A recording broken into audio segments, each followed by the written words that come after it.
அஸ்ஸலாமு அலைக்கும் ரஹ்மத்துல்லாஹி வபரகாத்தஹு. கியாமத் நாளின் மாபெரும் 10 அடையாளங்களை பற்றி பார்க்கலாம். 10 அடையாளங்களில் தஜ்ஜால் என்பவனின் வருகை மிக முக்கியமானதாகும். தஜ்ஜால் பற்றி நபிகள் நாயகம் ஸல்லல்லாஹு அலைஹி வஸல்லம் அவர்கள் செய்த முன்னறிவிப்புகள் முதல்ல பார்ப்போம். ஆதம் அலைஹிஸ்ஸலாம் படைக்கப்பட்டது முதல் அந்த நாள் வரும் வரையிலும் தஜ்ஜால் விஷயத்தை தவிர பெரிய விஷயம் ஏதும் ஏற்படுவதில்லை என்று நபிகள் நாயகம் ஸல்லல்லாஹு அலைஹி வஸல்லம் அவர்கள் கூறினார்கள். அறிவிப்பவர் இம்ரான் பின் ஹுசைன் ரலியல்லாஹு அன்ஹு. நூல் முஸ்லிம் 5239.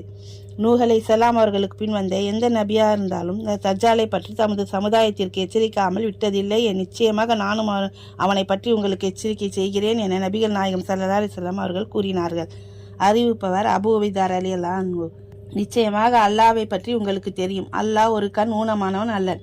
ஆனால் தஜ்ஜாலின் வலக்கண் சுருங்கிய திராட்சை போன்று ஊனமுற்றிருக்கும் என்று நபிகள் நாயகம் ஸல்லல்லாஹு அலைஹி வஸல்லம் அவர்கள் கூறினார்கள். அறிவிப்பவர் அப்துல்லா பின் மசூத் ரலியல்லாஹு அன்ஹு. நூல் புகாரி 3057, 3337, 6173, 7127, 3338, 3440, 3441, 4403, 5902, 6173, 6999,